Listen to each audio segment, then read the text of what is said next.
Shalom, meus queridos, tudo bem? Espero que vocês estejam muito bem, para a glória do eterno nosso Deus. É, A gente está gravando essa aula por motivos óbvios, então, para que vocês não fiquem sem conteúdo e a gente possa dar uma arrematada naquele conteúdo da aula passada, a gente vai estar dando uma passadinha naquele material que eu mandei para vocês.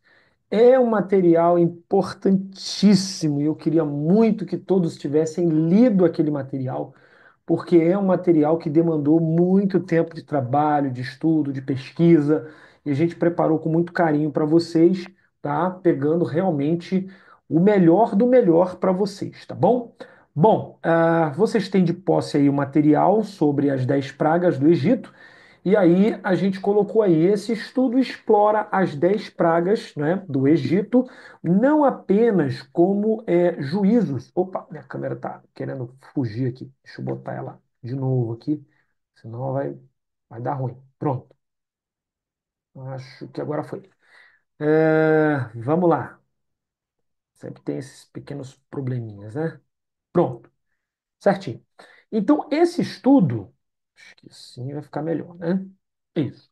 Esse estudo explora as 10 pragas do Egito não apenas como juízos divinos contra o faraó, mas como um confronto direto entre Deus, o Deus de Israel, vamos dizer assim, e as principais divindades egípcias. Então, a gente tem que ter em mente, quando a gente vai estudar esse tema, né, que é o tema do Êxodo, né, a saída do povo de Israel, que a saída do povo de Israel do Egito não foi uma coisa assim simples, não foi uma coisa fácil, não foi uma coisa assim rápida, tá? Mas ela demandou tempo, demandou trabalho e demandou estratégia da parte de Deus, mostrando que, na verdade, a mensagem que essa situação passa para nós é que o Eterno ele não está fazendo nada no mundo que ele criou por acaso, né? Não sabia que ia ser assim, então vou fazer assim. Não, não, não. Nada é por acaso. Tudo que o Eterno faz tem, obviamente, um porquê, um motivo, né? Não só do engrandecimento do seu nome, mas também um ensinamento para as pessoas que estão envolvidas, ok? Então, quando o Eterno diz assim, serei glorificado no Faraó, o Eterno também está querendo dizer que ele vai se apresentar para o Faraó, né? Quando Moisés é chamado para ir, né? Lá como é que diz? Ele é chamado para ir lá no falar com o Faraó, né? Que ele precisa deixar o povo ir, aquela coisa toda. É importante notar que o Eterno está querendo dizer assim, Moisés, eu serei glorificado no Faraó, ele vai endurecer o coração, aquela coisa toda, eu serei glorificado nele. Mas não é o fato de eu vou mostrar para ele que eu sou o cara e tal. Não!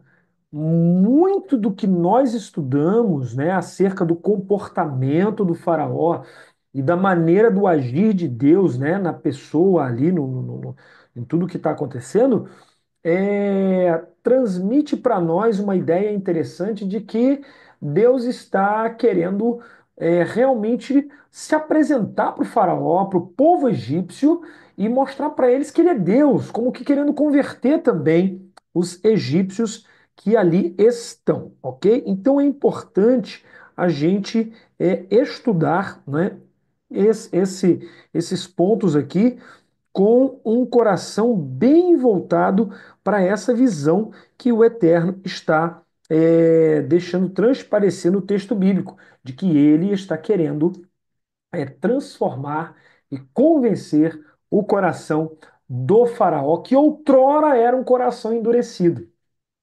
ok? Era um coração endurecido e agora será um coração quebrantado. Mas vamos falar das 10 pragas, que é o assunto, tá aí, né? As 10 pragas. Deixa eu ver aqui, como é que tá aparecendo aqui para vocês?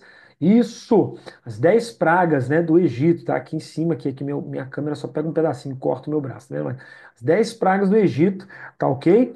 Está aí para vocês virem, tá bom?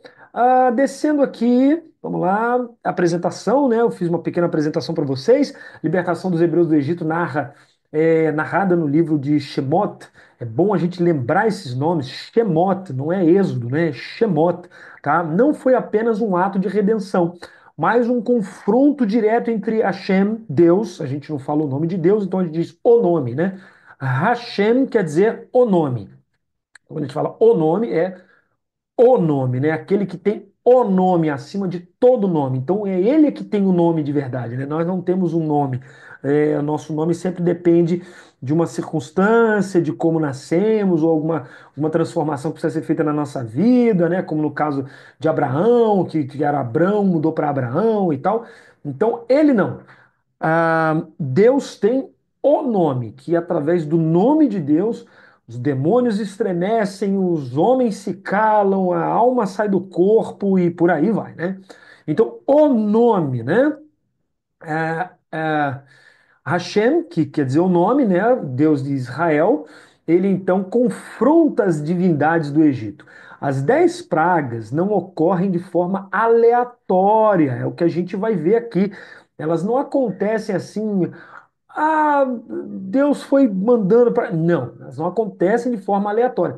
Elas acontecem de uma maneira premeditada, se é que a gente pode dizer assim, ok? Se é que a gente pode, não, a gente deve pensar assim, né? Elas acontecem realmente de uma forma premeditada. Deus pensou exatamente, direitinho, o que ia fazer, como ia fazer e por que ia fazer, e essas pragas vão acontecendo, ok? Justamente para que haja glorificação do seu nome. Esse trabalho aqui, né, tem como objetivo analisar a relação entre cada praga e as divindades egípcias correspondentes, evidenciando como elas foram desmascaradas e humilhadas pelo poder divino, tá ok? Um texto muito importante para nós, né? E sobretudo todos os deuses do Egito, executarei juízos. Eu sou Adonai, eu sou o Eterno, eu sou, né, o Deus de vocês, ok? Então Deus vai oferecer juízo sobre o Egito. Então vamos lá. Já partindo para os finalmente, para a gente não ficar demorando aqui e você, né, se cansar de assistir o vídeo. As 10 pragas do Egito, uma análise profunda. Nós vamos mergulhar mesmo nisso aqui. Introdução, a gente diz o seguinte: as 10 pragas do Egito, Makot Mitzrayim. Makot Mitzrayim fala das pragas do Egito. Makot quer dizer praga, algo ruim, uma coisa que vem e traz assim uma carga negativa, tá? Isso é uma praga, né? Aquilo que rouba a bênção, rouba, né, energia, rouba o que é bom, é uma praga. Por isso, que quando a gente vê numa plantação, né, um parasita, alguma coisa, está sugando a energia da planta, a gente chama de aquilo de praga. Isso é uma praga, né? Então, tudo que é makot, tem essa ideia de praga, aquilo que rouba o que é bom, aquilo que rouba a saúde. Poxa, então eu conheço umas pessoas que são. Vamos entrar nesse detalhe, ok? Bom, as 10 pragas do Egito ocupam um papel central na narrativa do Êxodo, representando um dos momentos mais dramáticos e decisivos da história de Israel. Esses eventos transcendem, né, uma mera sucessão de catástrofes, ou seja, vão além de apenas uma mera sucessão de catástrofes. Eles configuram-se, né, como manifestações diretas do poder de Deus e do seu compromisso com a libertação do povo hebreu da opressão e escravidão. Então, olha que interessante, né? As 10 pragas, elas representam, né? Deixa eu até marcar aqui, elas configuram, né, uma manifestação direta do poder de Deus, ok? É uma manifestação direta do poder do Eterno. Opa, deixa eu clicar aqui de novo. Pronto.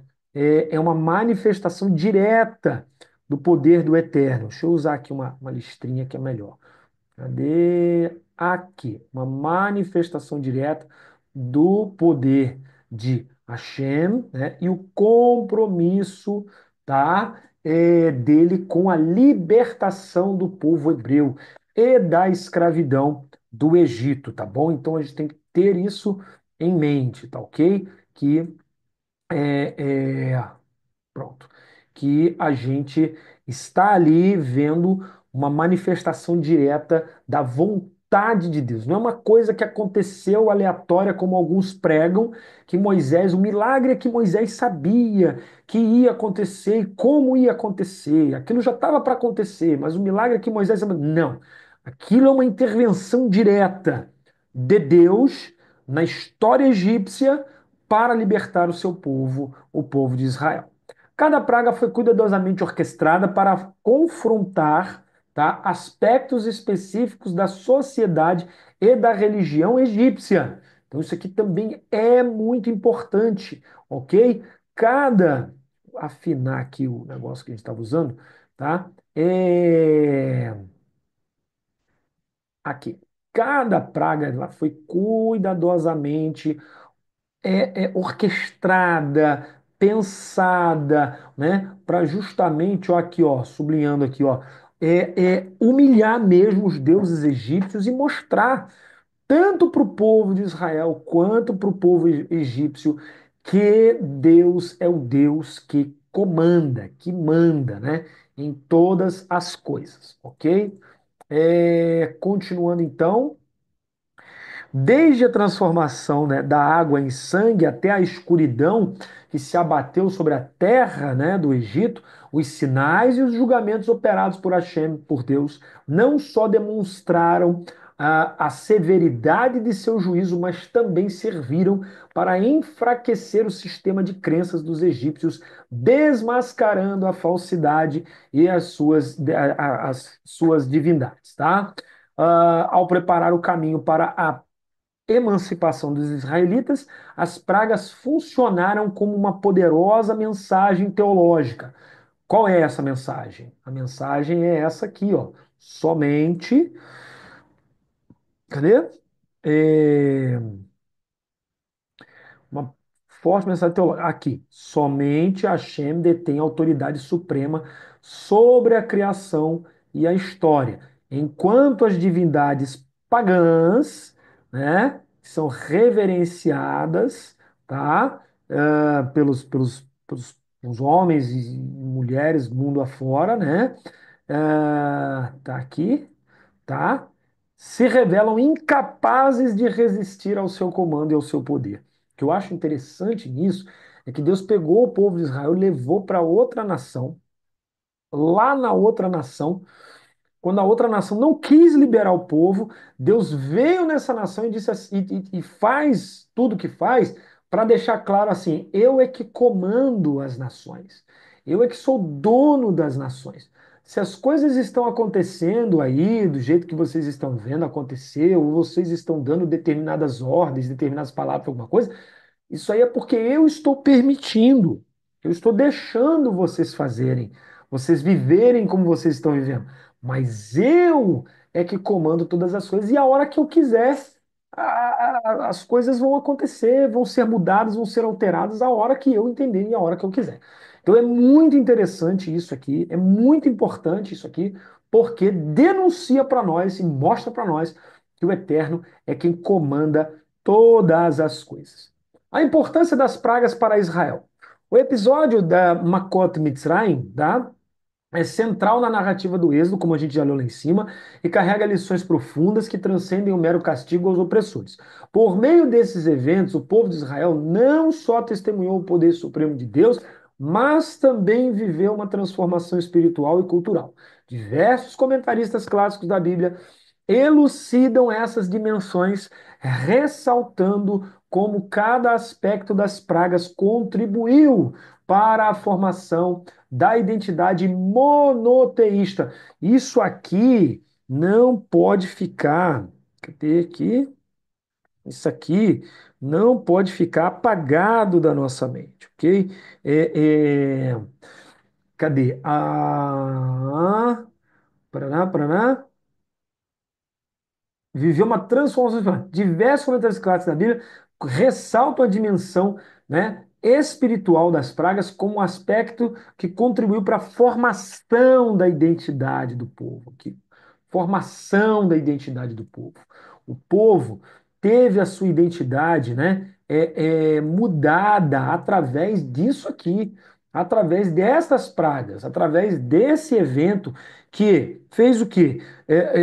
Moldou, né, Israel de uma maneira totalmente importante, ok? Moldou Israel de uma maneira totalmente única, tá certo? Hum, peraí, pronto. Então, nós precisamos ler e compreender a ação dessas 10 pragas, porque elas realmente ressaltam e mostram que não foi só o povo egípcio que foi impactado pelas pragas, mas o povo de Israel também teve a sua fé é, assim mais alicerçada quando viu esse mover de Deus ali no Egito, ok? A afirmação do poder divino. O relato bíblico, no relato bíblico, perdão, as 10 pragas foram apresentadas como sinais inequívocos da autoridade de Deus, demonstrando que nenhum ídolo egípcio poderia rivalizar com o Deus de Israel. Por exemplo, aqui a gente cita, né, Êxodo, capítulo de número 3, tá? Deixa eu abrir aqui rapidinho. Eu vou ler aqui para ficar mais rápido e mais fácil. Êxodo capítulo de número 7, perdão. Êxodo capítulo de número 7, versículos 3 a 5. Olha que coisa impressionante. 7, 3 a 5. E eu endurecerei o coração do faraó e aumentarei meus milagres e maravilhas. Ou seja, Deus já está falando o que que ele vai fazer, qual a reação do faraó e como ele vai libertar o povo. Então, eu endurecerei o coração do faraó, aumentarei os meus milagres e maravilhas na terra do Egito. Verso de número 4: o Faraó não ouvirá vocês, mas então eu mostrarei minha mão contra o Egito e eu tirarei minhas legiões, né? Que fala de muitas pessoas, né? Então ele usa a palavra aqui para legiões. E eu tirarei as minhas legiões. Eu mostrarei a minha mão contra o Egito, tirarei as minhas legiões do Egito, meu povo, os filhos de Israel, fora do Egito, com grandes atos de julgamento. Quando eu estender a minha mão sobre os egípcios e trouxer os filhos de Israel do meio deles, o Egito saberá que eu sou Deus. O Egito vai saber que eu sou Deus. O Egito vai me conhecer. Faraó vai me conhecer. Vão me conhecer. Isso aqui é fantástico. E eu acho interessante porque ele diz assim: com grandes atos de julgamento, o Eterno vai julgar. Então, cada praga foi um ato de juízo. E um ato de juízo, ele vem para equilibrar a balança, né? Alguém fez algo ruim, vem um ato juízo para equilibrar a balança. Né, olho por olho, dente por dente, né? Alguém roubou, tem que restituir. E é assim. Então, o ato de juízo vem para equilibrar. Houve uma injustiça, o ato de juízo vem para, opa, equilibrar a balança e deixar tudo equilibrado novamente. Então, as 10 pragas, as Makot Misraim, elas vieram justamente para isso, para equilibrar a balança, para trazer esse equilíbrio, né, para nós, ok? Voltando aqui, vamos lá.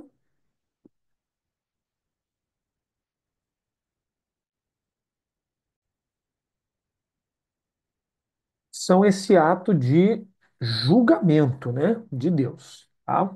É, Afirmação do poder divino. As pragas são uma afirmação do poder divino no relato bíblico. Deixa eu só aumentar aqui o negócio. Isto aqui, pronto. Eu me vejo também. Bom, no relato bíblico, as pragas foram apresentadas como sinais inequívocos da autoridade de Deus, demonstrando que nenhum ídolo egípcio poderia rivalizar com o Deus de Israel. Nós lemos aí Êxodo 7, do 3 a 5. Rashi, Rabi Shlomo Yitzhak, ele enfatiza que cada praga foi uma manifestação clara do domínio divino destinada a fortalecer a fé dos israelitas e revelar a verdadeira natureza do poder que rege o universo. Como a gente já falou, Deus falou ali ao faraó e aos egípcios, né?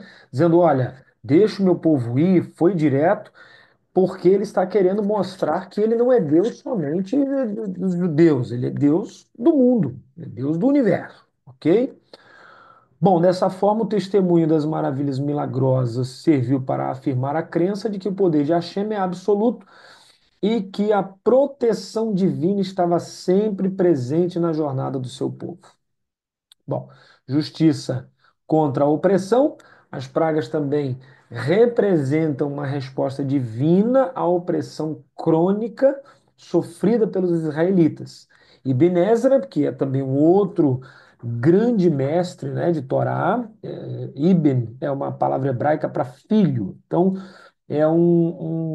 a gente chama ele de Ibn Ezra. E aí tem algumas contradições sobre quem realmente é esse filho de Esdras, se é um descendente direto da escola do Esdras, né? Ou se realmente é um rabino, filho do rabino Esdras, que também existiu, tá? Mas Ibn Ezra e outros comentaristas observam que o rigor dos juízos, né, expresso em cada praga, foi uma justa retribuição pelos séculos de escravidão, humilhação e, inclusive, pela prática cruel de infanticídio imposta pelos egípcios aos hebreus. Assim, as calamidades operadas por Hashem não apenas puniram os opressores, mas também reafirmaram o princípio de que a justiça divina se manifesta mesmo diante das mais duras injustiças humanas, ok? Uma outra visão das Makot Mizraim, né, das pragas que chama, né, em português, é a preparação para a redenção. Olha que interessante. Essa essa essa interpretação das pragas vai dizer que elas estão preparando, elas são um relógio que vai contar as horas até o momento da redenção, da libertação, né? De deixar o Egito. Olha que interessante. Outro aspecto essencial é o papel pedagógico das pragas na preparação do povo para a redenção, que se cumpriria, obviamente, com a entrega da Torá no Monte Sinai. A gente vai ver isso ainda esses dias. Rambam, que é o Narmânides, nós temos o Rambam, que é o Maimônides, e temos o Ramban, que é o Narmânides. Destaca que os milagres realizados durante o Êxodo serviram para cultivar a confiança dos israelitas em Hashem e em seu escolhido, o Moisés. Então, as pragas foram como que um atestado, foram atestando que realmente Moisés estava ali em nome do Eterno. E que Moisés ia falando e Deus ia confirmando. Moisés ia falando e Deus ia confirmando. É óbvio que Deus falava com Moisés e Moisés falava com o povo. Mas na visão do povo era ao contrário, era Moisés falando e Deus confirmando. A gente precisa tomar cuidado com essas coisas. O profeta nunca fala para Deus confirmar. O profeta, na verdade, fala aquilo que Deus mandou ele falar. Diferente. E vai acontecer porque foi Deus quem mandou o profeta falar.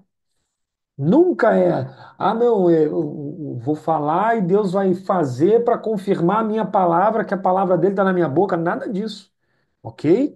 Então Moisés, ele ia e falava, e Deus fazia o que tinha dito para Moisés que ia fazer, não para confirmar a profecia de Moisés, mas para fazer a libertação do povo, o povo confiar no próprio Deus, mostrar que Deus é um Deus de palavra e assim por diante.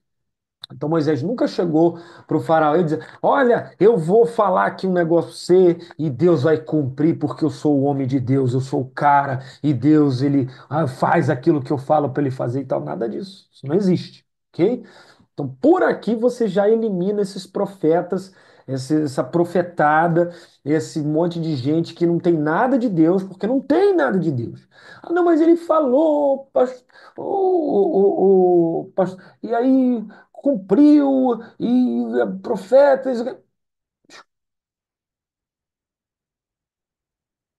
Pode ele falar, pode se cumprir, pode fazer o céu vir para o chão e o chão ir para o céu. Se ele está falando e o milagre está vindo depois só para dizer que ele é que tem poder nas palavras ou que ele é o cara, esse profeta não é um profeta de Deus. Essa pessoa não é uma pessoa de Deus. Ok? Por quê? Porque o profeta do Eterno é aquele que fala aquilo que o Eterno disse para ele falar, ok? E ele não fala esperando que o milagre aconteça, que uma coisa aconteça, nada disso. Ele fala porque Deus mandou ele falar e ponto final. Ok? Ele não está ali falando em nome de si mesmo, em nome do seu próprio evento, do seu, vamos dizer assim, ministério, nada disso. Ele está ali falando porque o Eterno lhe deu uma palavra, lhe deu uma mensagem, ele está entregando a mensagem que Deus deu. Se vai haver um cataclismo, um evento, se vai haver as pragas, se vai haver coisas, isso já não é com o profeta. O profeta não tem, não está preocupado com isso. Né? O profeta está preocupado apenas em se, desculpe o termo grosseiro, em se livrar da responsabilidade, né? Tanto é que Moisés ele já chega lá dizendo assim: Senhor, qual é o nome do Deus que eu vou falar? Porque eles estão orando para o Senhor, não estão orando? Eles estão fazendo súplicas, porque Deus disse para Moisés: o clamor do meu povo chegou até mim. Então, às vezes, tá bom, senhor, mas a quem que eles estão orando para eu chegar lá e dizer? Porque eu não conheço, eu ouvi dizer aí, mas eu não conheço. Para quem que eles estão clamando para eu poder ir lá e falar que o Deus, né, dos pais deles ouviu o clamor e essa coisa toda? Para quem que eles estão clamando, senhor? Para quem que eles estão orando? Qual é o nome do Deus que eu vou anunciar lá? Por isso que Moisés pergunta o nome, não é para chegar lá fazendo milagre, fazendo coisa, não. Moisés apenas pergunta porque ele quer se livrar da mensagem, ele quer se livrar da responsabilidade. O que que é para fazer, Senhor? É para falar que o meu povo tem que ir embora. Ele não sabia que Deus ia fazer 10 sinais, que Deus ia fazer 10 maravilhas, e as 10 maravilhas, né, que Deus faz, que Moisés, porventura, poderia saber, que alguns dizem que ele já sabia, né, e tal, por uma interpretação textual e tal, mas ele não achava que ia demorar o tempo todo que ia demorar, né? Ele simplesmente achou que, você está mandando fazer aqui um negócio aqui, está mandando falar, e 10 sinais vai ser rapidinho, papum, papum, papum, eu vou fazer lá 10 coisas e tal, e no dia seguinte já estamos todo mundo indo embora. E não foi assim, né? Então Moisés queria apenas ir lá, cumprir a missão, chegar no Monte Sinai com o povo, falar aqui, Senhor, tá, o povo está aqui, toma aí e tal. Ele não sabia que ele ia ficar 40 anos no deserto, que ele... Nada disso, nada disso. Ok? Então, foi algo pedagógico para ensinar o povo, para o povo também criar aquela expectativa e, ó, tá crescendo, olha, eu acho que é hoje e tal. E o dia da redenção eles dizerem, olha, agora vamos embora, porque agora nós não temos mais nada com o Egito, né? Que imagina quem ficou. Quem ficou no Egito dos hebreus, não, eu vou ficar, porque esse povo não sabe, eles até saíram, eles foram ingratos, mas eu sou grato ao faraó, eu quero ficar e tal. Sofreram 10 vezes mais. Imagina, né? Esse pessoal que ficou lá, né? Todo o problema do Egito, toda a desgraça, toda a falta de dinheiro, toda a falta de animais, todos os problemas do Egito foram jogados nas costas de quem ficou. E quem se ligou falou assim: Deus o livre, eu vou embora, não vou ficar aqui não, porque o Egito acabou, né? O Egito acabou. Então, essa experiência transformadora fortaleceu a fé do povo, preparando-o para abraçar os ensinamentos divinos e para viver de acordo com os preceitos da Torá, né, da Bíblia, essenciais para a continuidade da aliança entre Deus, Hashem e Israel. Quebra do vínculo com a cultura egípcia. Também as pragas serviram para fazer um divisor. Chega, nós não somos egípcios, nós somos hebreus. Nós não somos do mundo, nós somos de outro lugar, de outra pátria.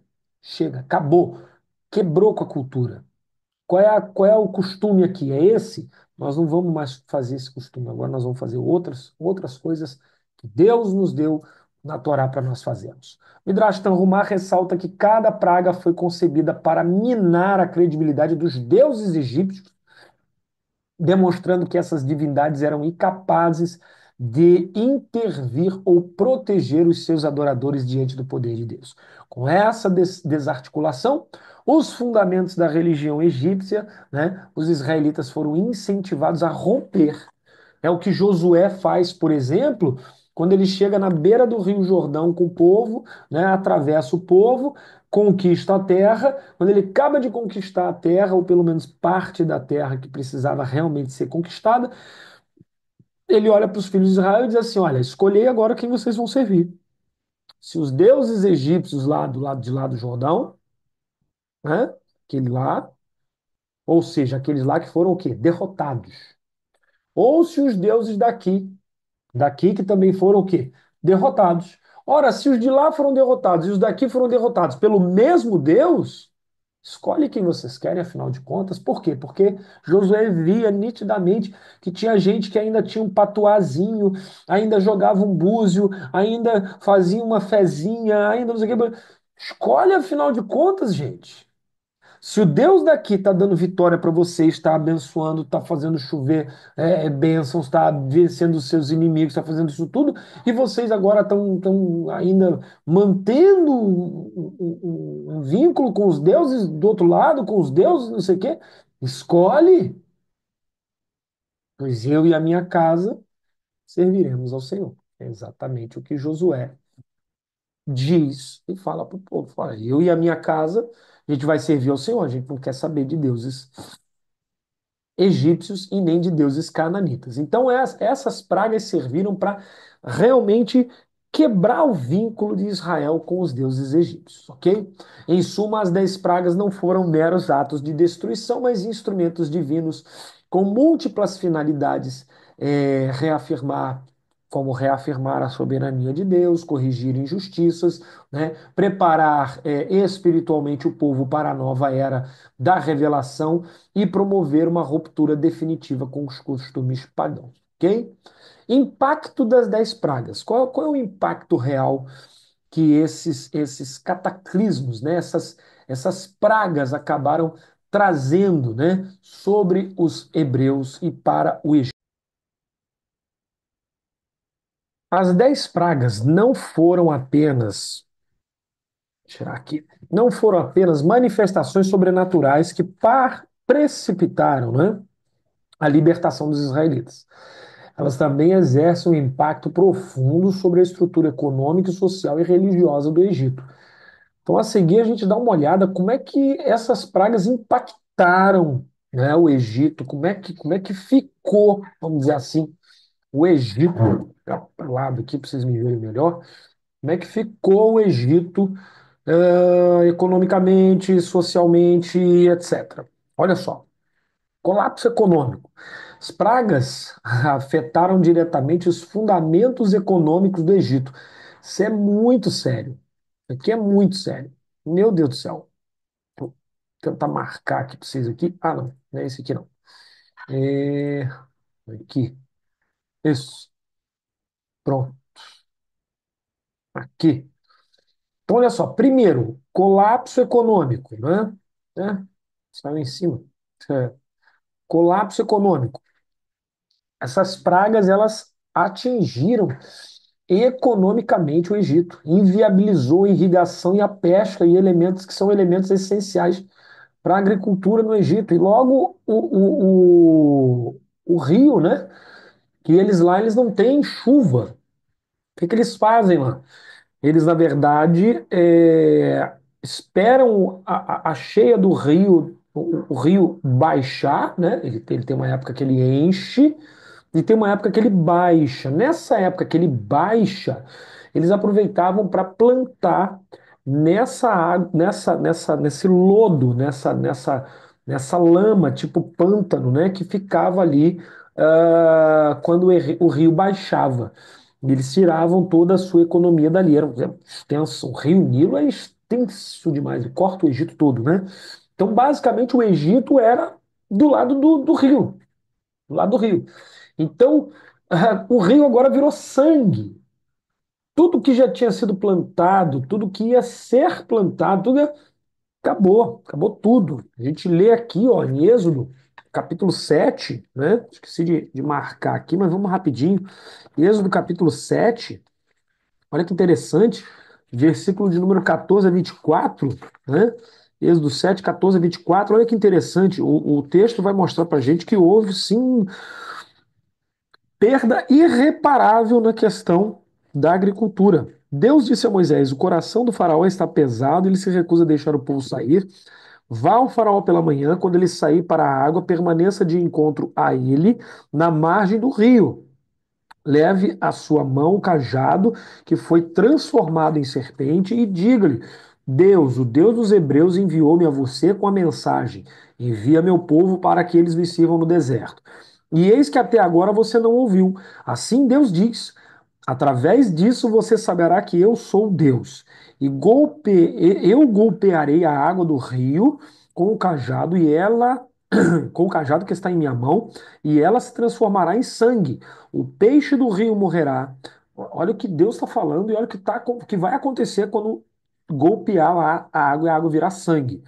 O peixe do rio morrerá e o rio tornar-se-á fétido. Os egípcios vão se exaurir tentando beber água do rio. Deus disse a Moisés: diga a Aaron que tome o seu cajado e estenda sua mão sobre as águas do Egito, sobre seus rios e seus canais e seus reservatórios e todo lugar em que a água é mantida. Você vê que não foi só a água do rio. Todo lugar em que tem água, açude, represa, reservatório, poça d'água, todo lugar em que a água é mantida, e transformar-se-á em sangue, dama.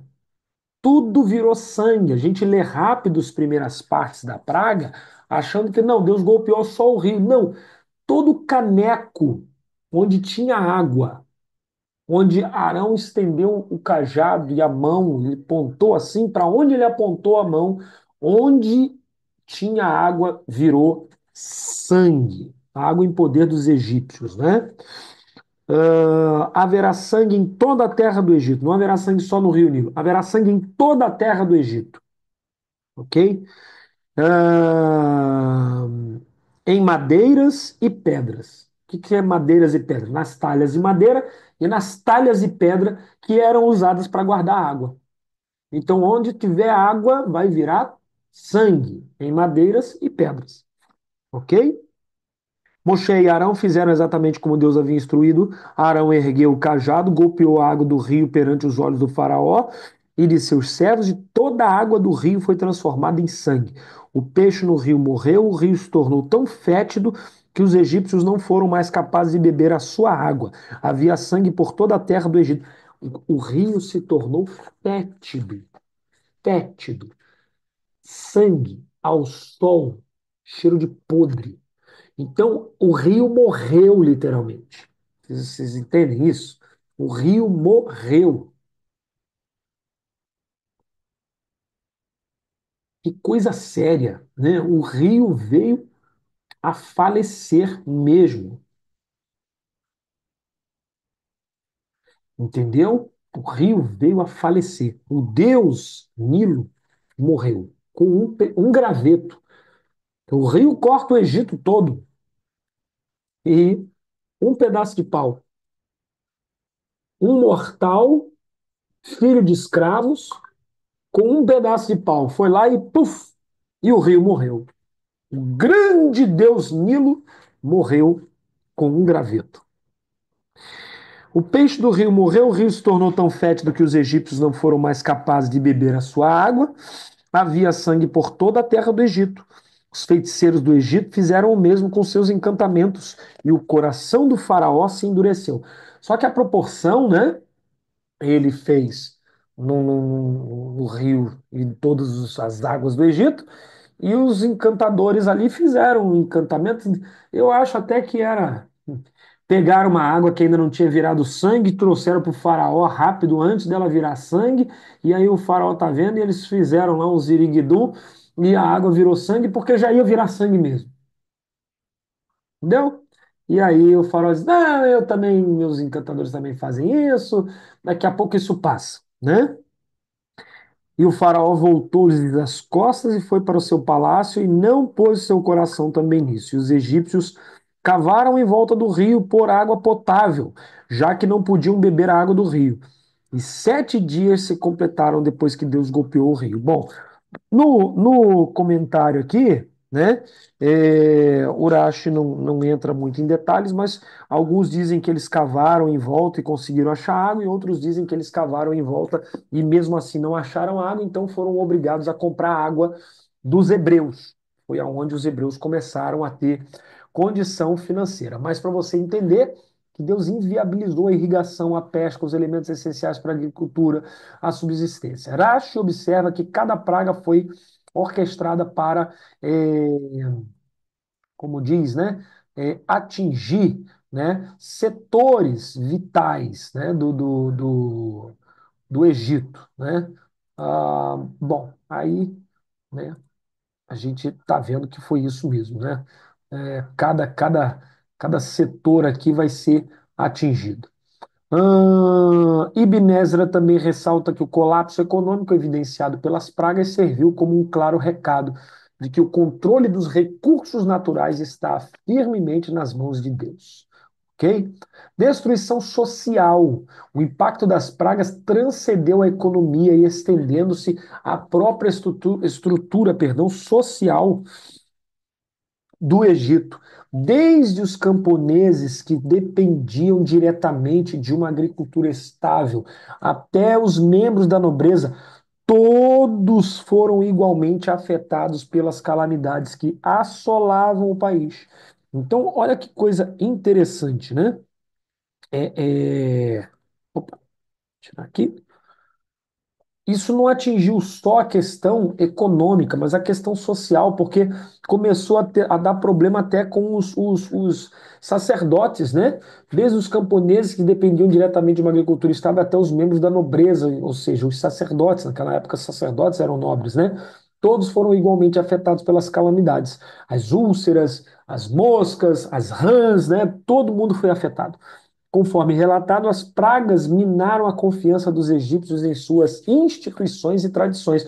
Porque começou, pô, mataram o Nilo, agora mataram o outro deus fulano, agora mataram o deus ciclano, agora os sacerdotes que são exemplo de pureza, limpeza, e os aristocratas que são exemplo de gente rica que não fica doente e tal. Agora eles também estão doentes, estão fedendo igual a gente, deu piolho neles também.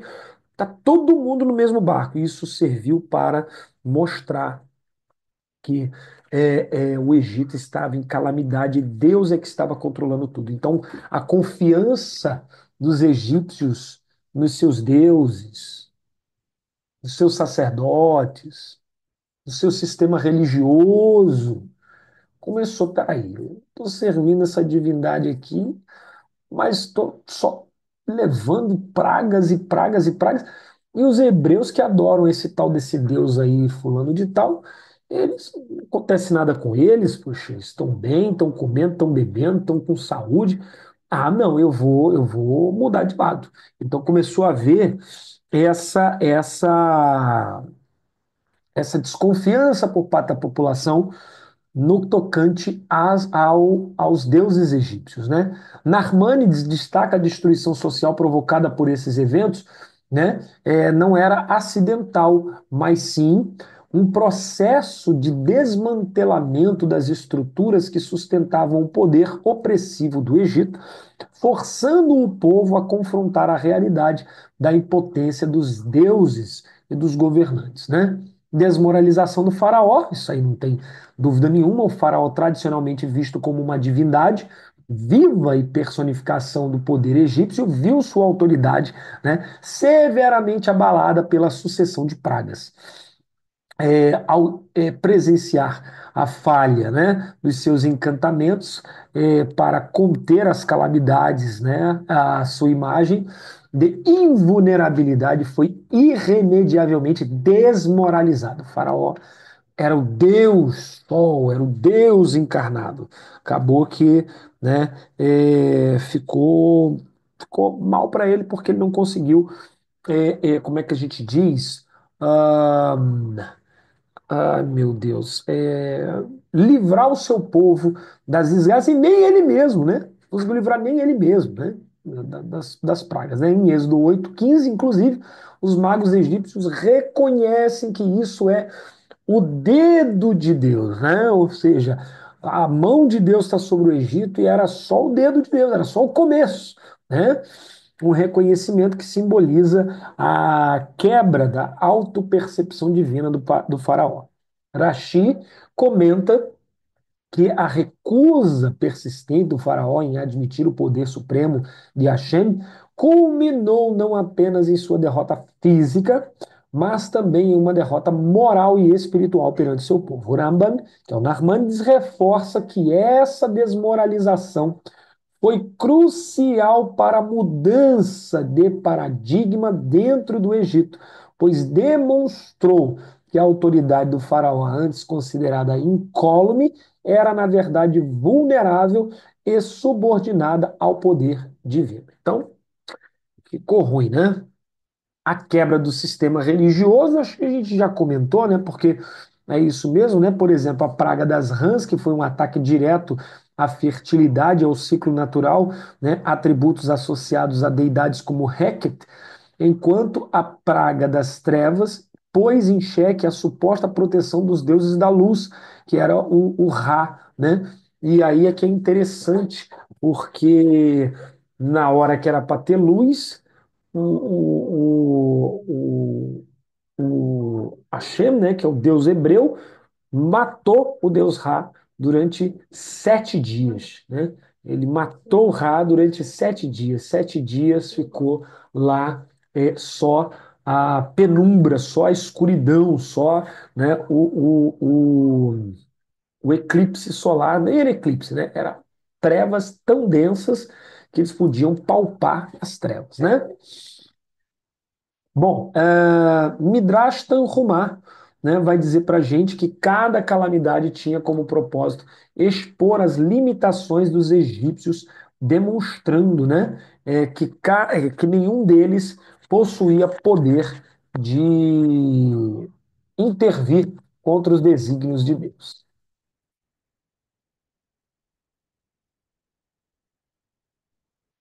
Pronto, aqui, tá mexendo aqui no microfone.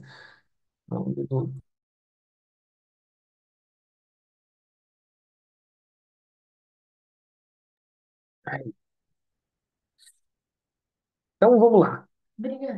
É, Ezra também, né, o Ibn Ezra, né, complementa essa análise afirmando que, ao derrubar a credibilidade dos deuses, as pragas funcionaram como um processo de purificação, incentivando os israelitas e, por extensão, ao mundo ao redor a reconhecer a supremacia de um Deus único, né? Bom, vamos falar aqui rapidinho, mostrar quais são as 10 pragas, né? A gente tem aqui a praga, né? E uma tradução aproximada e uma explicação aqui, o Deus que é impactado e o seu impacto. Então, a praga do sangue, tá? Aqui, dam, né? A praga do dam, tá? Opa, aqui, pronto. A praga do dam. Vou tá maiorzinho um pouco aqui. Pronto. A praga do dam, né? Sangue. Tá? Êxodo 7, 14 a 24, nós lemos, né? Fala do deus Hapi, que é o deus Nilo, né? Ou o Hnum, que é o guardião do Nilo. Então o Hnum morreu e o Hapi também. A água virou sangue, tornando o Nilo inútil e matando os peixes, matando toda a vida que ali existia, né? Sefardea. né? Tsefardea fala das rãs, né? Êxodo 8, de 1 a 15, né? Aconteceu que matou o Reket, que é a deusa da fertilidade, simbolizada por uma rã. As rãs invadiram as casas, causando terror e impureza, tá? Depois a gente tem os Knim. Knim são os piolhos, ok? Foi então exercido um juízo contra o deus Geb, né? Que é o deus da terra.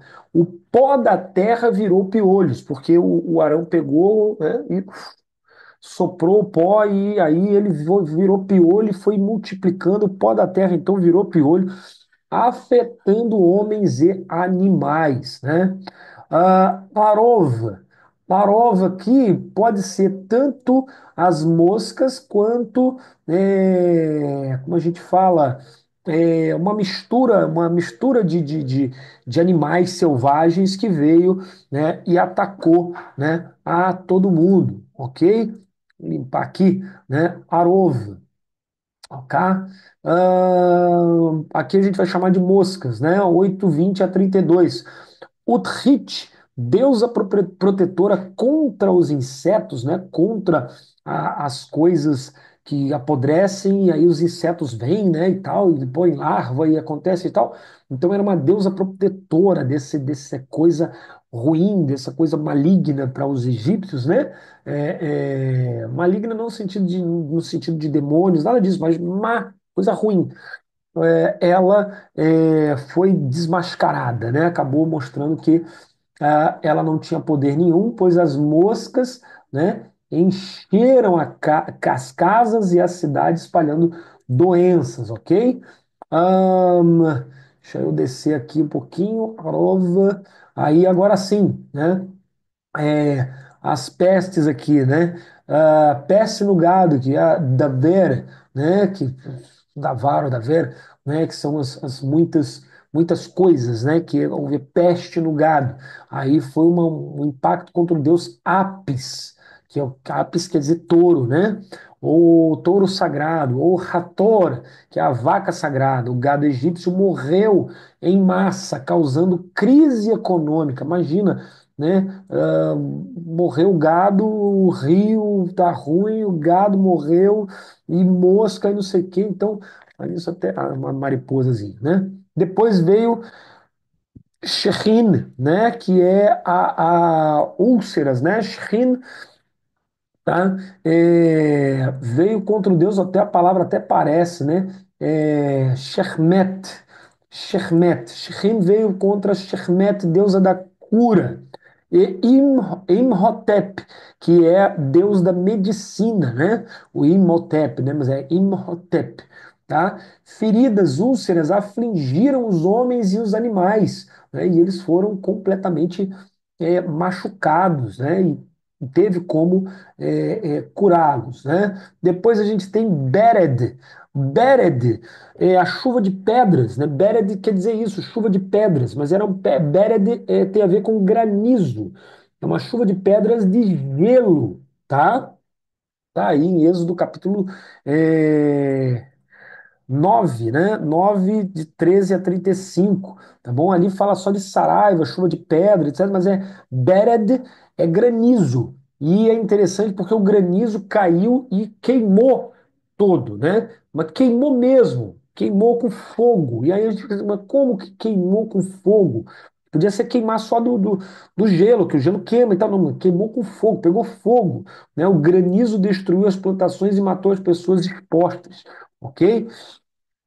é, Milagre. Deus estava fazendo esses milagres para poder, né, tirar o seu povo. Depois gafanhotos, né, Arba, né, ou Aravá, né, que veio para destruir, sim, afrontar, né, o Serapis, né, o Deus protetor das colheitas. Os gafanhotos devoraram a tudo que restava das colheitas. A saraiva, as moscas, ainda veio agora o gafanhoto para acabar de consumir o que sobrou. Depois Rocher, né, que é a escuridão, Rocher, ok? Ela veio para afrontar o deus Ra, que era para eles Deus Sol, e o Horus e Amon-Ra também estavam ligados à questão da iluminação.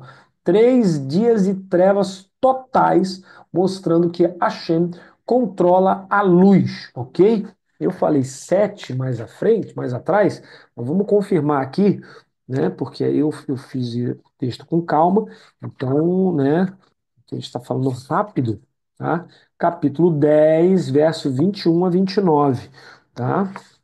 10, 21 a 29, vai dizer: Deus disse a Moisés: estende a sua mão em direção ao céu e haverá escuridão sobre a face da terra, a escuridão ficará intensa. Moisés estendeu a mão em direção ao céu e houve densa escuridão em toda a terra do Egito por 3 dias, isso mesmo, 3 dias, tá bom?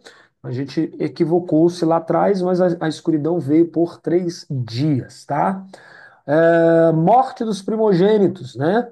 Depois veio a Makat Behorot, que é a morte dos primogênitos, ok? Então, Faraó considerado divino, né? Osíris, deus da vida, e aí acabou que nem Osíris nem o Faraó mantiveram a vida dentro da sua própria casa. Todos os primogênitos egípcios morreram, quebrando o orgulho do Egito. Foi o golpe final, né? O golpe derradeiro para acabar mesmo com os egípcios, né? Conclusão desse primeiro ponto: as 10 pragas constituem um marco decisivo, não apenas na trajetória dos israelitas, mas também na revelação da supremacia de Hashem sobre todas as forças humanas e divinas, conforme narrado no Tanar, que é a Bíblia, né? Esses eventos evidenciaram de forma incontestável que Hashem é o único Deus verdadeiro,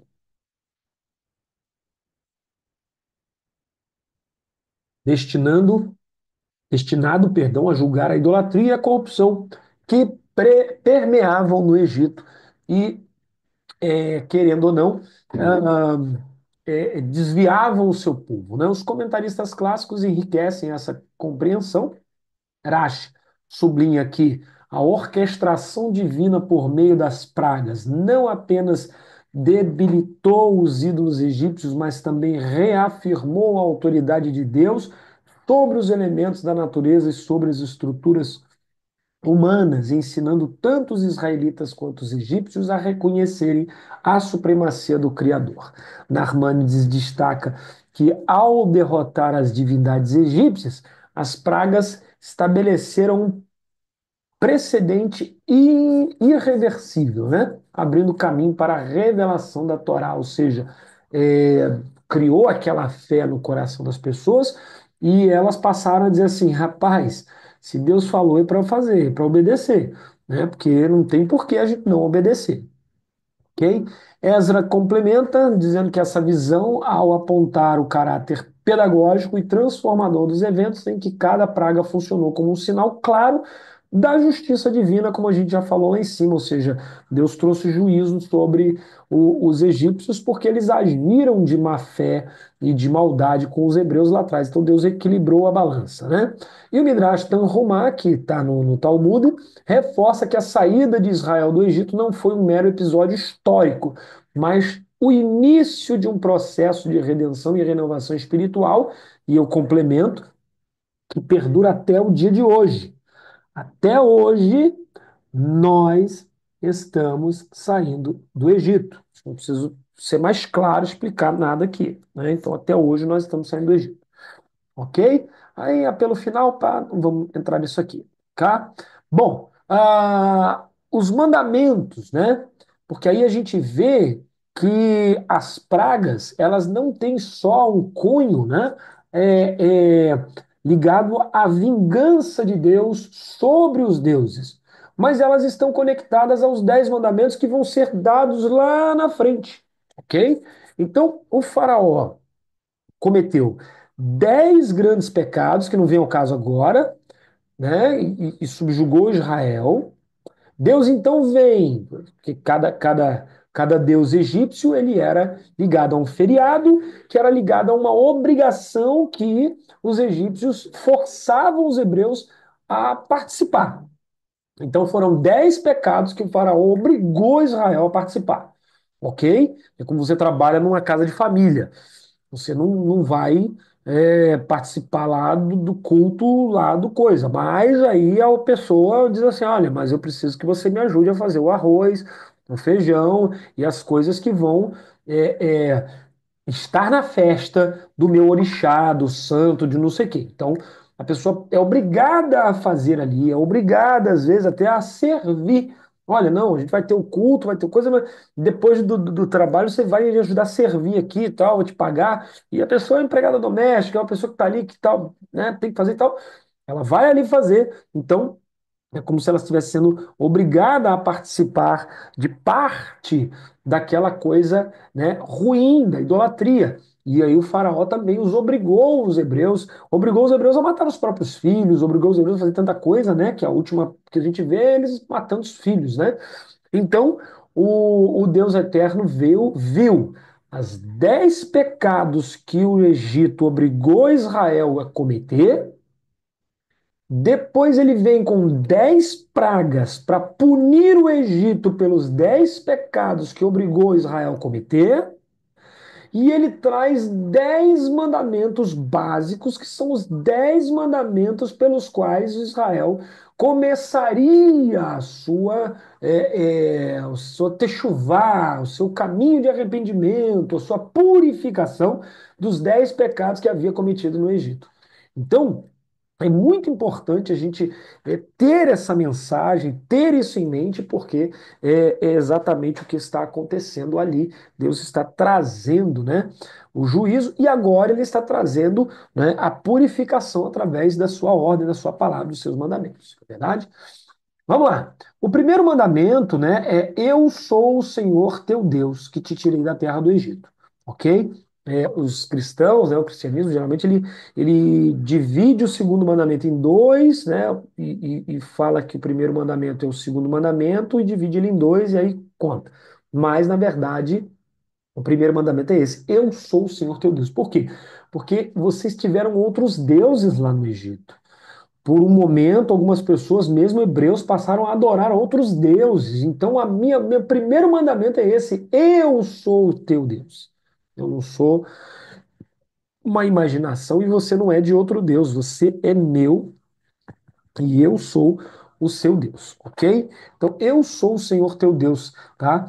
Esse mandamento inclui a proibição de ter outros deuses e de fazer imagens. Então, a água transformada em sangue, que culmina aqui nesse mandamento, né, faz o seguinte: transformar o Nilo, né, a fonte de vida e objeto de culto, em sangue. Hashem demonstra ser o único Deus que governa a criação, negando o poder dos deuses egípcios. Não é de hoje que se diz que a vida está na água. Onde tem água tem vida. No Egito é que falava-se isso. Por quê? Porque toda a vida do Egito saía do rio, da água. Então eles entendiam que todos os seres, o primeiro ser humano, ele emergiu de dentro do Nilo e passou a andar por ali, por aquelas terras e teve mulher e filhos e etc. Então entendia-se no Egito antigo que os seres humanos, né, e os animais e toda a vida saiu de dentro daquele rio. E quando a mulher dava à luz, que saía aquela água, né? Então, entendia-se que aquela era parte da água, era parte do Nilo que estava em cada pessoa e cada mulher, vamos dizer assim, e dali nascia o ser humano, ok? Então, golpear ali, tá? Querer não, é mostrar que não, que Deus é o único Deus verdadeiro e Ele é que dá a vida e não tem outro que dá a vida. Lo yihye lecha Elohim acherim. Não terás outros deuses, né, diante de ti. E é conectado à praga das rãs. A inundação de rãs que invadiu a terra simboliza a desestabilização dos ídolos e da fé pagã. Então, eu sou o teu Deus. E mesmo que você me considere teu Deus, mas assim, de segunda, quarta e sexta eu cultuo ao Senhor. Sábado e domingo, terça, quinta e terça, quinta e sábado, né? Eu cultuo a outra divindade. E domingo eu fico de folga, né? Domingo, não. Eu sou o teu Deus. Ponto. E não terás outros deuses. Então eu não me divido. como nos outros panteões, né, há uma divisão. Fulano, Beltrano, ciclano, e tal. Eu não divido, não abro espaço para ter outra divindade. Então a inundação das rãs mostra isso. Depois, né? Lo tissa et Shem, Hashem Elohecha Yashav. Ou seja, não tomarás o nome de Hashem, teu Deus, em vão, Yashav. Fala dos piolhos, né? Os piolhos aqui é muito interessante, pois a disseminação dos piolhos contaminando a terra serve de alerta quanto à profanação e à corrupção da santidade do nome divino, exigindo pureza em relação ao nome de Hashem, porque o piolho se espalha e é um negócio banal, né? Um negócio sujo. Então Deus não quer que o nome dele esteja em qualquer lugar e esteja na boca de qualquer um.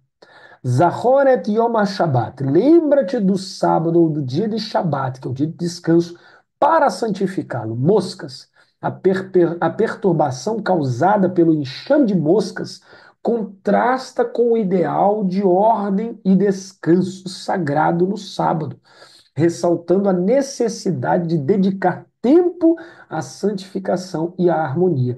Então, a mosca, né? É aquele negócio que não dá paz. Voa pra lá, voa pra cá, e você fica, sai e tal, e não sei o quê. Mostra a inquietude. Então o Eterno está dizendo: lembra-te do Shabat, ou seja, lembra-te que tem um descanso. Precisa haver um descanso, né? Shabat quer dizer descanso, ok? Traduzido por sábado, mas quer dizer descanso. Kibud avivaem, ou seja, honra teu pai e tua mãe, ok? Kibud, né, vem de kavod, de glória, de honra, né, de peso de honra, kibud av vaem, honra pai e mãe, ok? Fala da pestilência nos rebanhos, né? A devastação dos rebanhos, base da economia e símbolo de continuidade familiar, reforça a importância dos laços geracionais e da responsabilidade, perdão, de cuidar e honrar e sustentar a sociedade, ou seja, os pais, né? Lotertzar, não matarás. Tertzar aqui quer dizer não assassinarás, ok? Vou botar aqui as. Não, deixa assim. Lotirtzar, tirtzar quer dizer justamente isso, assassinar. Não é o matar, matar, mas é o matar, assassinar, premeditar uma morte. Entendeu? As úlceras, né, que afligiram tanto pessoas quanto animais, simbolizam a violação da integridade física, né? Porque tá lá o órgão fechado, daqui a pouco abre uma úlcera. Então, demonstra a ruptura, a fragilidade da integridade física. Rompeu onde não podia ter um buraco, agora tem, né? Então, assassinato é justamente isso, né? O valor inviolável da vida conforme ordenado por Hashem. Quando você começa a matar desenfreadamente, né? Sem motivo, né? Ou seja, não tem uma guerra, não tem que defender a família, não tem nada, você está matando por matar, então há uma ruptura da sociedade. É como uma úlcera, né? Lotinof, não cometerás adultério, né? Tinof é adulterar. Fala do granizo, né? A saraiva que caiu, granizo com fogo dentro, né? A saraiva, com o seu poder destruidor, reflete a quebra da fidelidade e da pureza nos relacionamentos. É como uma chuva de granizo, acaba com a imagem. O que você vê quando cai granizo? O granizo ele quebra as coisas onde ele cai, quebra o vidro, quebra o carro, quebra as coisas que estão do lado de fora. Então, o que o granizo faz? Ele acaba com a imagem. O adultério é isso, ele acaba com a imagem, ok? Por isso está ligado ao adultério. Loutignov, não furtarás, né? Ou seja, roubar sem que ninguém veja, né? Ninguém está vendo, então vou pegar. Fala dos gafanhotos, a voracidade dos gafanhotos que consomem as colheitas. O furto é isso, né? Você olhou, tá ali, foi fazer um negócio aqui, no final do dia você olha, mas cadê o negócio que eu deixei aqui? Alguém furtou. O gafanhoto é assim, você tá olhando, os gafanhotos chegaram, estão comendo, deixa ele pegar alguma coisa para espantar esse gafanhoto. Quando você olha de novo, não dá tempo de espantar nada porque os gafanhotos já comeram, não tá mais ali. Então, os gafanhotos estão ligados ao furto, né, a praga do furto. E lotaané, né, ed. Lota ane ed, não dirás falso testemunho contra ed, contra o teu próximo, né? Contra, não diga ed, testemunho mesmo, né? Ed testemunho.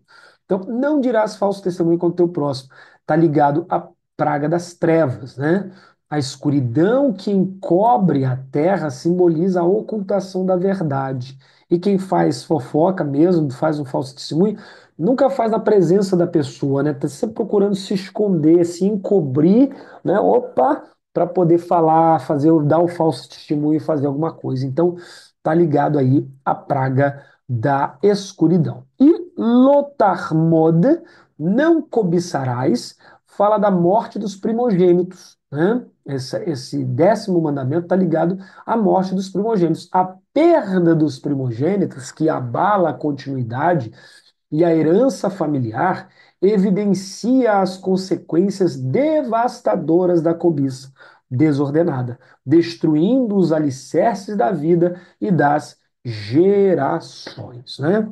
Explicando agora então rapidinho, em poucas palavras, os mandamentos, né? O primeiro mandamento, identificar-se, né? Ao identificar-se, Hashem cita o pronome eu, né? Aquele primeiro mandamento lá em cima. Eu sou o eterno vosso Deus que vos tirei da terra do Egito. Está dizendo o seguinte: Hashem cita o pronome eu em uma língua estrangeira, porque Anohi, né? Anohi, que está aqui em cima, aqui, ó. Anohi, tá vendo? Anohi, né? Tá aqui, até sublinhei. Deixa eu botar assim. Não, cadê? Aqui. Anohi, esse pronome tá aqui no aramaico, né? Diz que essa é uma palavra, é o eu completo no aramaico, porque a gente fala ani, né? A gente usa a palavra ani. Em vez de anohi, vou escrever aqui para vocês, a gente fala ani. Tá vendo aí? Né? Em vez de anohi, a gente usa a palavra ani. Opa! Ó. Ani Hashem Elohecha, né? Mas ah, Deus usou a palavra Anohi, né? Anohi. Usou essa palavra aqui. Anohi Hashem Elohecha. O que que isso implica para nós? O que que isso quer dizer para nós? Aí vem a explicação que a gente deu aqui embaixo. Ao identificar-se com o pronome de uma língua estrangeira, não na língua dos hebreus, isso significa que chegará o dia em que todos os povos, e não somente os hebreus, reconhecerão a Deus como ele quer ser reconhecido.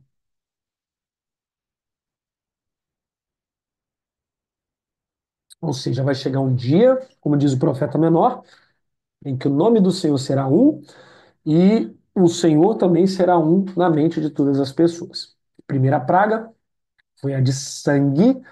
O sangue representa a vida. Não aceitar em Hashem, não acreditar, perdão, em Hashem é não acreditar naquele que dá a vida, ok? Segunda praga é a praga das rãs. Rãs, por serem animais anfíbios, podem viver tanto na água como na terra, né? Simboliza a dualidade, ter dois deuses, né? E o deus mais conhecido é o dinheiro, né? As pessoas fazem tudo por dinheiro, adoram outros deuses por dinheiro. Se o outro, da outra divindade, o outro ídolo der dinheiro, larga tudo e vai para lá. Por isso que as igrejas, né, que oferecem a revelação de bênção, de cura, de dinheiro, disso, daquilo, estão lotadas, né? As pessoas não querem encher o lugar para estudar a Torá, para estudar a palavra do Eterno, para buscar a presença do Eterno. Não, não, não, não, não, não, não. Elas querem ir para um lugar onde vai aliviar a dor, onde vai ganhar dinheiro, onde vai receber promessa das coisas. É isso que elas querem, ok? Então, está bem explicado, acredito né? Então é a promessa da dual, o pecado da dualidade.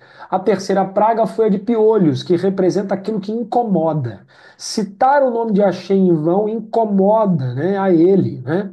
É incomodá-lo sem necessidade. Então o piolho incomoda. Então a questão do coisa incomoda ao eterno, né?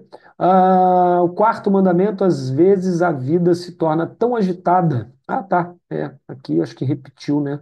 Trocou aqui sem querer. A quarta praga foi a de animais ferozes que obrigavam as pessoas a se refugiarem permanentemente, sem descansar. Aí tá aqui, né? O quarto mandamento, né? Ficou a parte de cima embaixo e embaixo em cima. Às vezes a vida se torna tão agitada e movimentada que se perde a noção do tempo e não há tempo para o descanso. Então a gente precisa, né, tomar cuidado, né, para a gente não perder a noção da calmaria, do descanso, ok? Bom, o quinto mandamento, né, fala de honrar, né, significa colocar em evidência, cuidar, dar preferência. A quinta praga era a de peste nos animais. Os animais simbolizam recursos vitais. Honrar os pais implica em reconhecer que eles nos proporcionaram os recursos vitais. Mamar, a primeira almoço, a primeira roupa. Então, tem que honrar os pais, né? É a quarta praga, mostra que está ligada aos recursos vitais ali, né? A sexta praga, a sexta praga foi a sarna, né? Que era uma doença, né? Uma coisa que se espalhava por toda a comunidade e incomoda sobremaneira quem a possui, né? Que é aquelas as úlceras que foram saindo, né? Quem mata ou denigre alguém afeta toda a comunidade. Por isso, o mandamento está aqui, né? Que somente Hashem que pode tirar a vida. Ninguém pode tirar a vida, somente Deus pode tirar a vida, ok? O sétimo mandamento é não cometer adultério, né? Cometer adultério é enganar o próximo. Tá vendo? Cometer adultério é enganar o próximo. É fazer passar por amigo, mas traí-lo, né?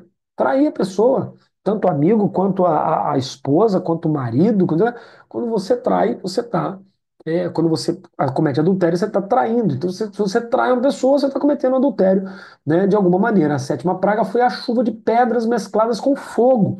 O fogo simboliza a paixão de quem comete o adultério e ele vem acompanhado de pedras que ferem, né, e até matam, significando que o adultério fere a família, né, podendo ocasionar a sua desintegração. O oitavo mandamento é furtar, tirar algo do próximo, seja material ou espiritual. Fala dos gafanhotos que subtraem as plantações, né?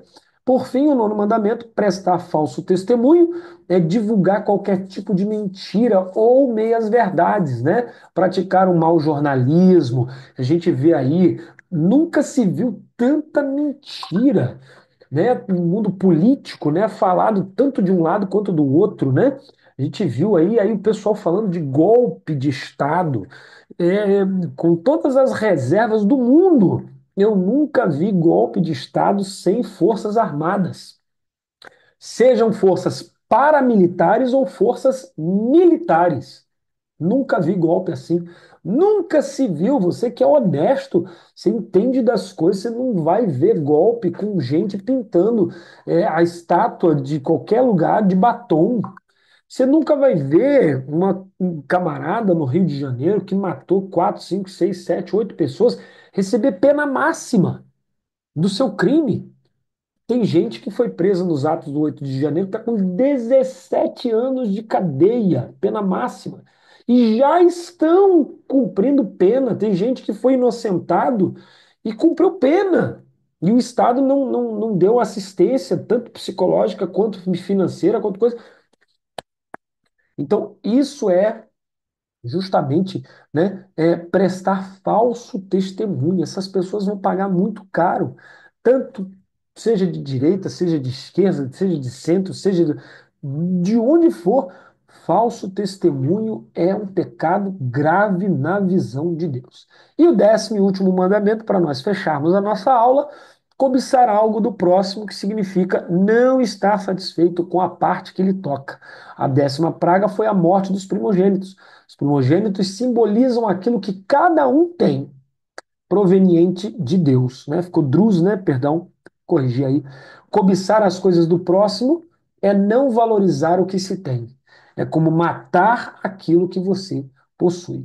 Então, que nós tenhamos muito cuidado, né?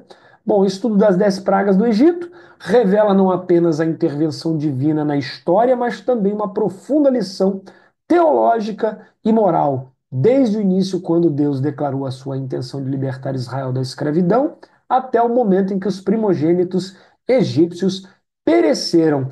Cada praga foi um golpe calculado contra a cultura, a economia, a estrutura social e, principalmente, o estilo religioso dos egípcios, ok?